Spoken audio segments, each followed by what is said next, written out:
Miss Erin Schachter. I apologize if I mispronounce your name. She is from Canada. She's with the Leading Partnership and is the National Director of Development at the Learning Partnership, a Canadian-wide organization that seeks to inspire and equip today's students and become tomorrow's problem solvers and change makers. She is a certified elementary school teacher with diverse experience in non-for-profit sector. She's passionate about delivering innovative programs with measurable impacts. Thanks so much for that introduction, Gianna, and for those amazing questions you just posed to Daniel after a great presentation. It was really inspiring to hear some of the hands-on work that's going in other necks of the woods. I'm curious, can I share my screen? I think I can. Yes. Awesome. I'm going to do that. Cool.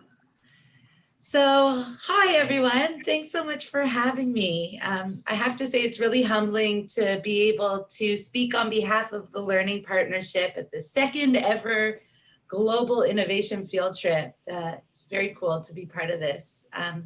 So my name's Erin Schachter. You were really close, Gianna, and I'm the National Director of Development at TLP, which is how we call ourselves sometimes. The Learning Partnership is a charitable organization in Canada, and our head office is located in Toronto, Ontario, which is where I live. In Canada, we have a tradition of honoring the original caretakers of our land.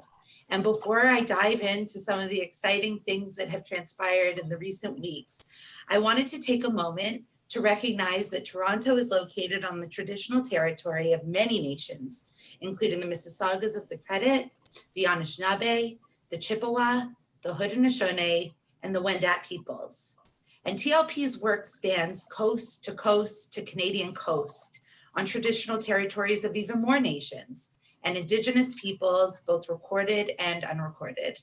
We recognize the presence and the endurance of all Indigenous people, and we are grateful for the opportunity to work together to provide and create inclusive innovation experiences to ensure that our land is well kept and peaceful for all.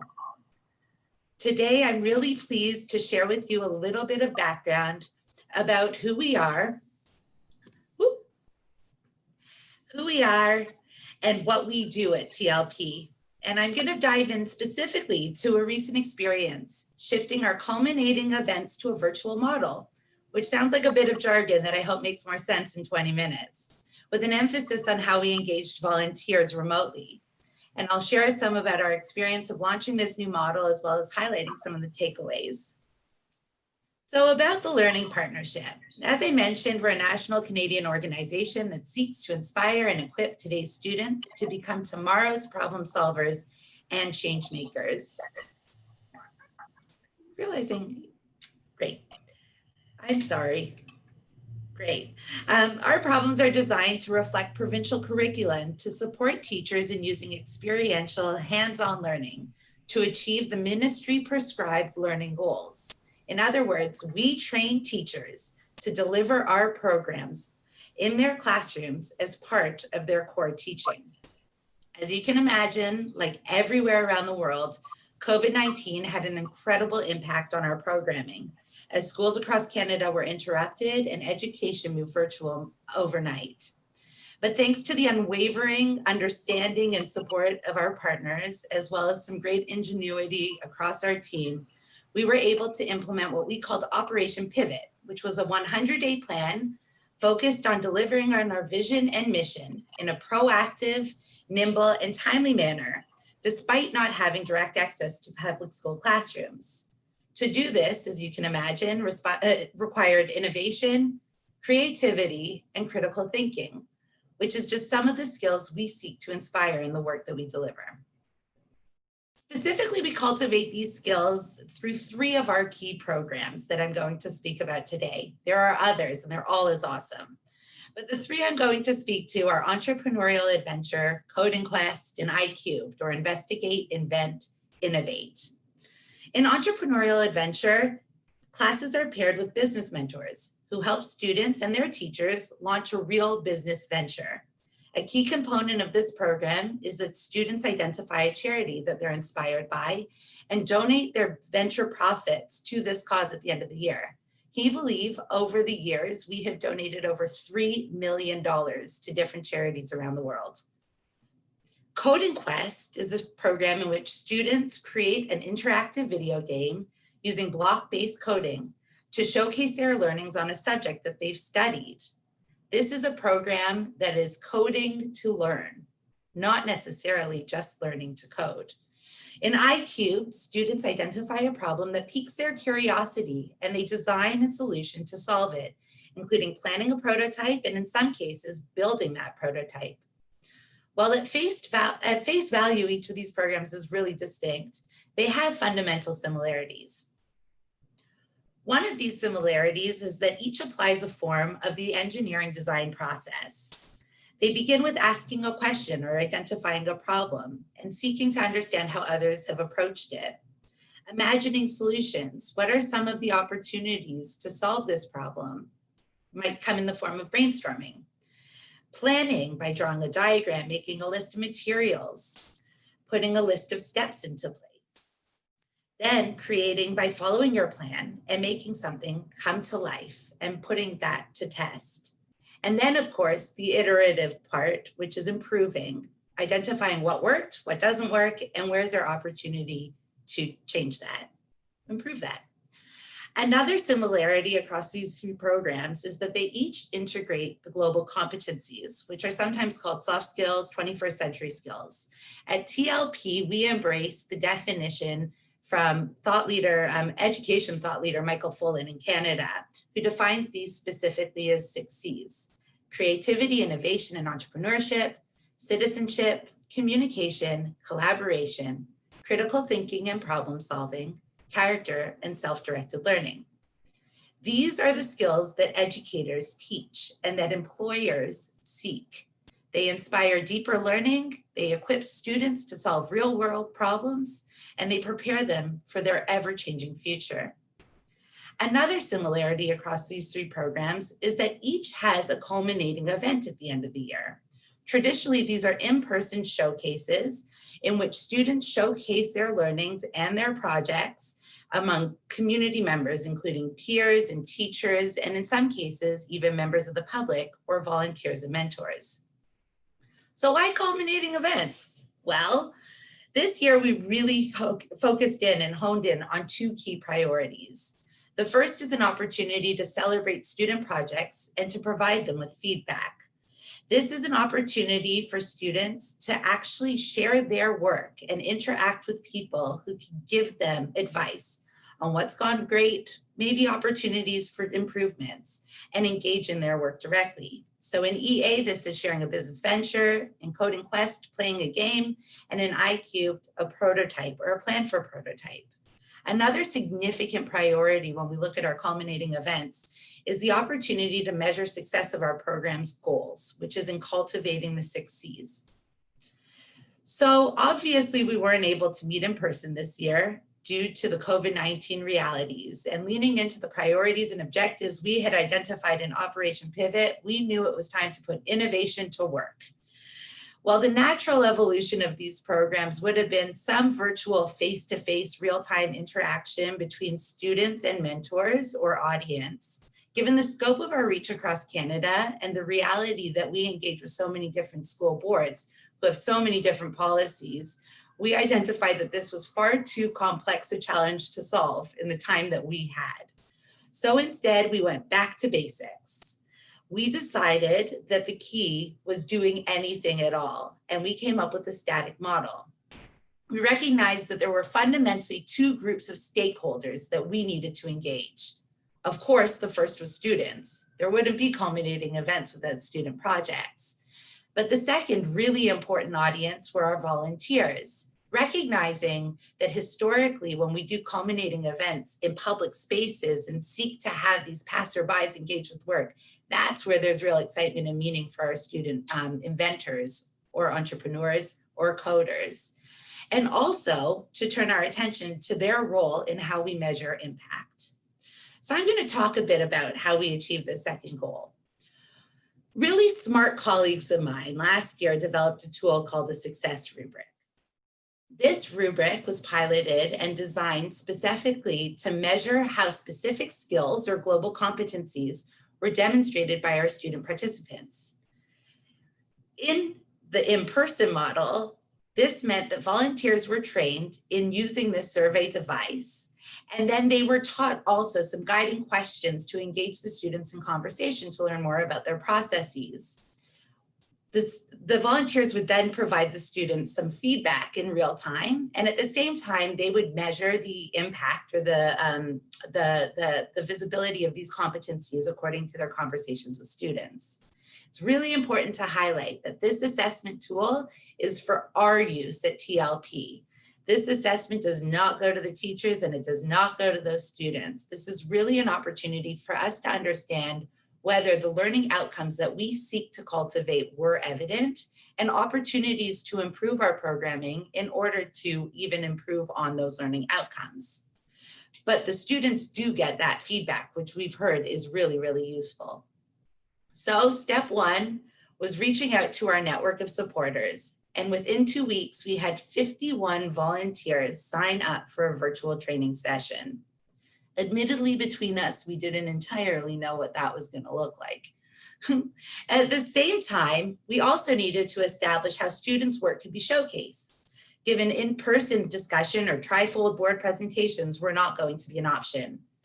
We recognized that it was essential that this invitation was inclusive, recognizing that some of our students hadn't necessarily reached the end of the program by the time that we were inviting them.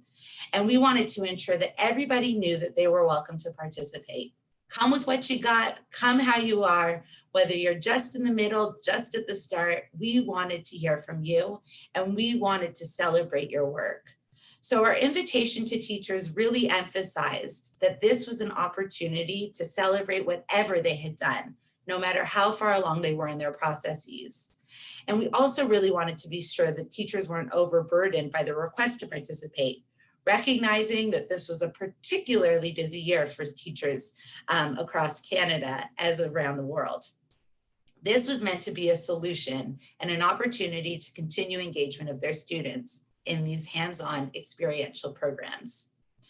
Recognizing our desire to really take the emphasis off of a perfect or even final product at all, we actually designed a template for how these students' work could be submitted using the guiding questions that volunteers had actually used in conversation with students at events. So instead of asking students to show us their final project, we asked them to show us their process.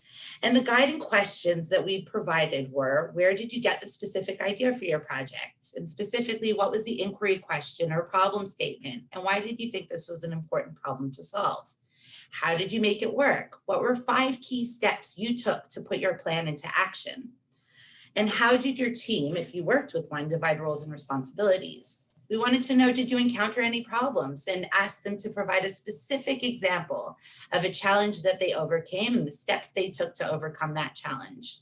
And then we asked them to demonstrate in some way a final product or a key takeaway using pictures, links, words, and or videos. And I just want to emphasize, we told them use pictures, links, words, pictures, whatever it was, everywhere in this, it was up to them to choose their own adventure.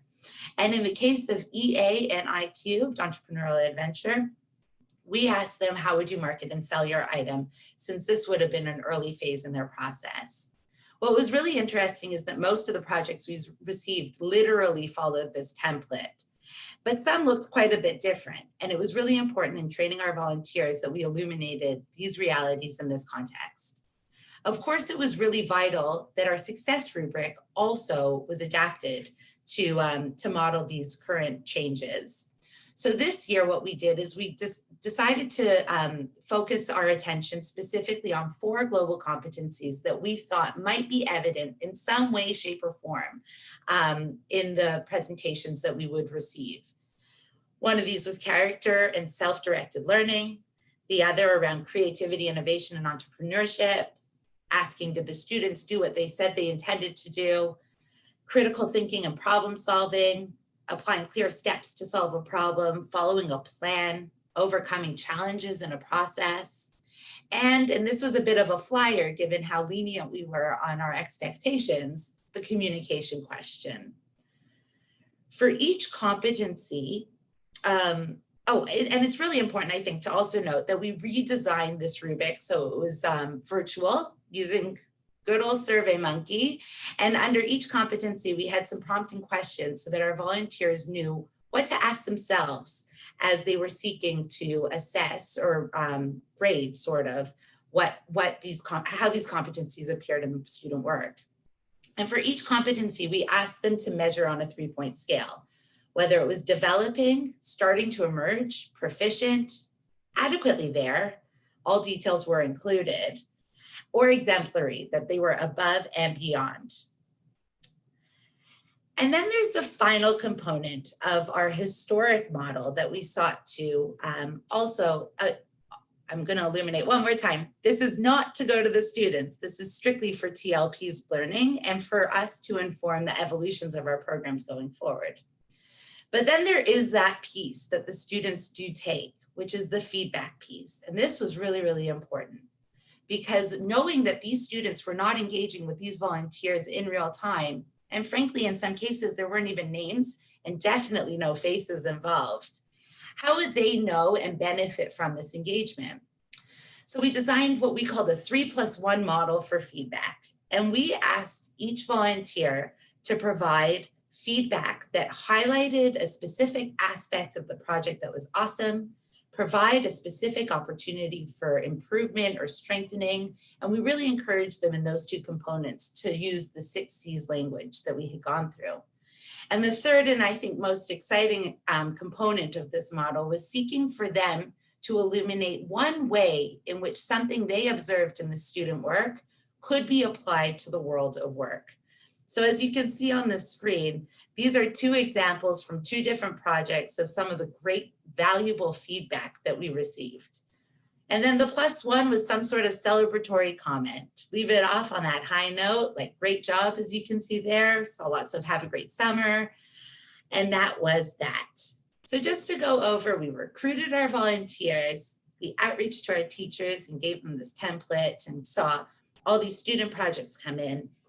We did these virtual training sessions for our volunteers, providing background and some technical information, including some overview about global competencies that we seek to cultivate in our work. And the next day, each volunteer received a full guide recapping this training, a link to an online version of the success rubric, and attachments for projects. And each volunteer saw about 5 to 6 student projects. For each project, each volunteer was asked to review the entire project before they even opened the rubric. Engage in the work, we told them. Go play the game if there's a link to one. Have fun. Now, here's the thing. This wasn't a perfect solution. And we actually knew this out the gates. And as part of our process, what we thought was really essential is how can we use this group of volunteers to learn how to make this better for the future?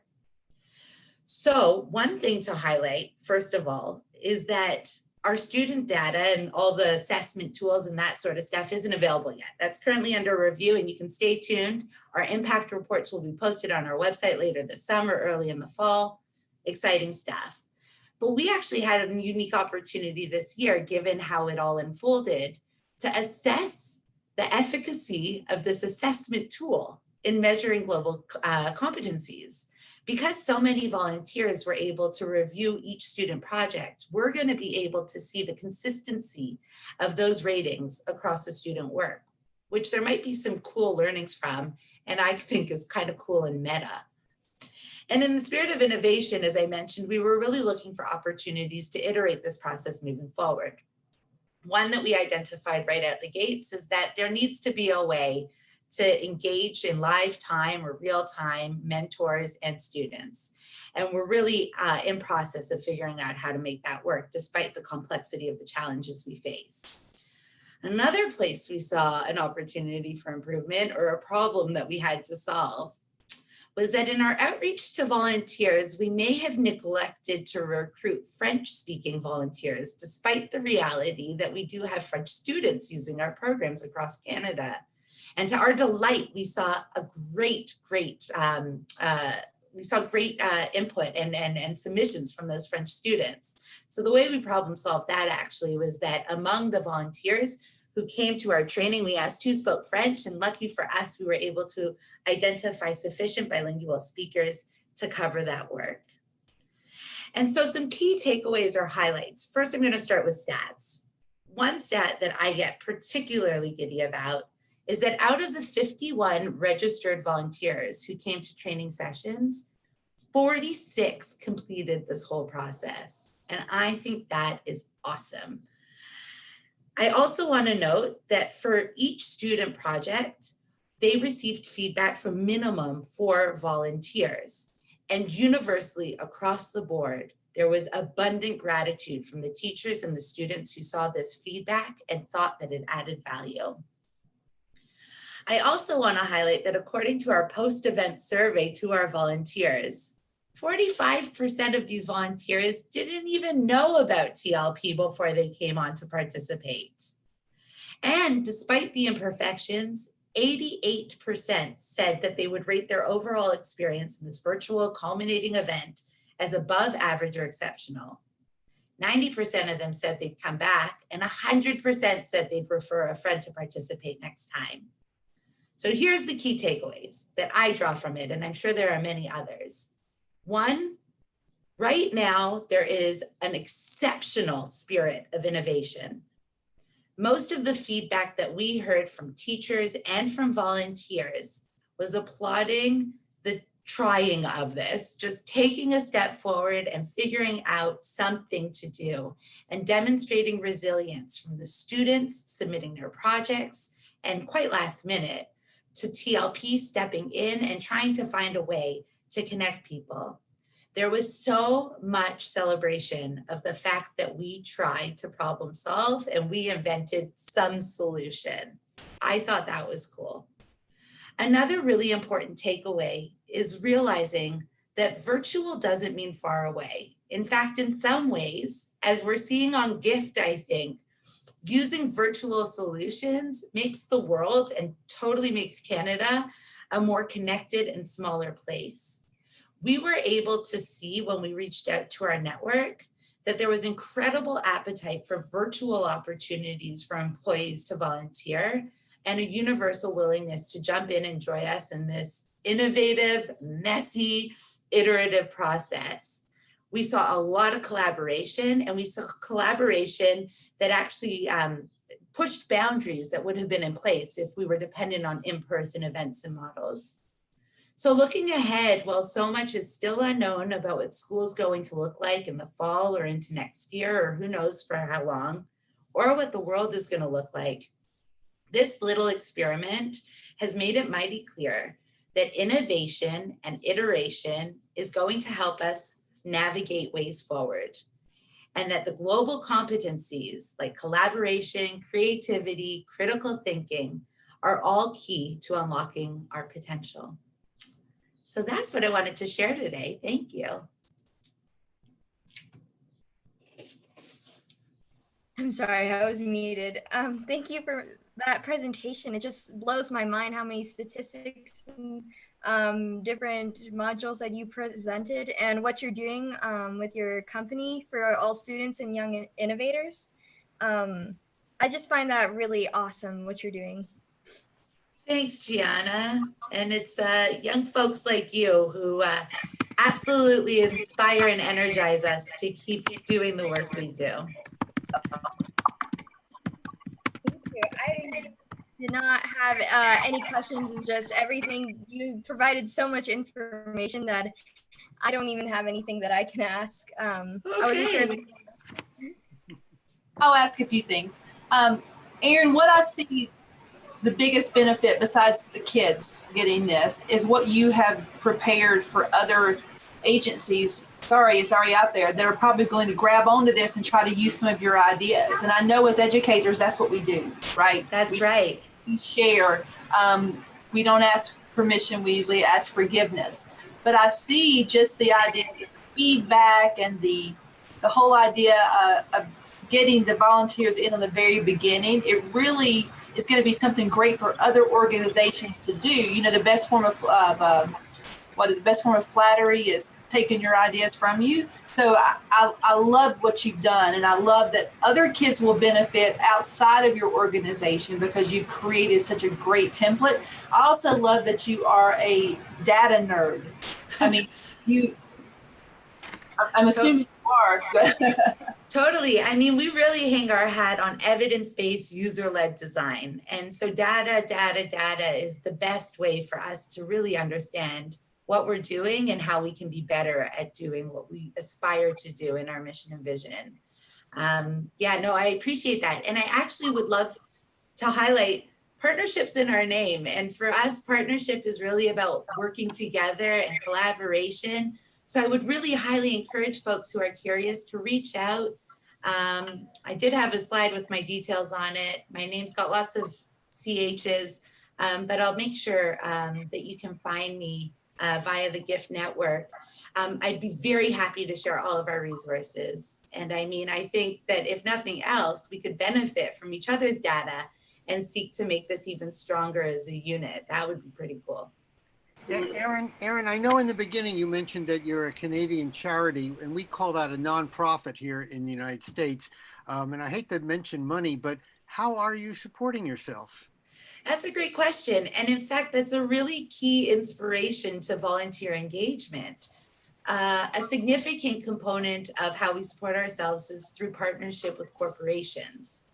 And so in fact, the relationship building with these volunteers, the fact that we met 45% of our participants who didn't even know who we were, means that we have new champions for TLP. And that's really exciting.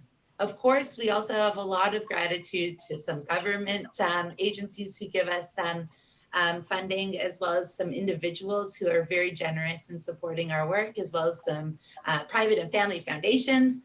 And as always, we are looking to work together to achieve our impact and help young people thrive. So reach out if you want to talk about how we can do that too. Thanks, Jake. Well, I just want to again thank you, and also, and I'm sure you will, thank Gianna for being an amazing host this last hour. If nothing else, it just gives me this moment of sitting back, like Jake said, and just appreciating so much our youth and what they are doing. So Erin, you're working hard to mentor our youth, and Gianna is working hard to say, hey, you're doing a good job because here I am doing a great job. So Gianna, thank you so much for being part of this. We can't wait for you to come back in September, and put that on your calendar now. I'm actually going to turn over the official host duties to Julie, who is going to be the new, or actually Jake, you'll have to do that. I turned it over to you.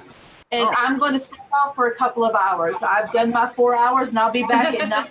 Right. So thank you so much. And yay. Thank you. And big congrats, Gianna. Thank you for showing us that the future is bright.